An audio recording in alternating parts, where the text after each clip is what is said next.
ये देखिए आज हम लोग मंदिर में बजरंगबली के दर्शन हेतु टन संजय, सोनू, सिद्धार्थ बाबू, संतोष उर्फ मॉर्डियम, सत्य प्रकाश और डॉक्टर साहब, समीर दादा, हमारे पुराने मित्र अरविंद भाई और एक और हमारे मित्र हैं, नाम हम नहीं जानते हैं अच्छा।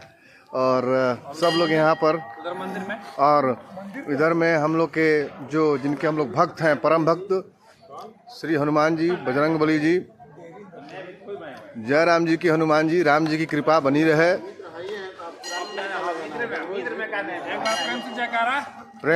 कौन पुत्र हनुमान की जय। चलता होता है।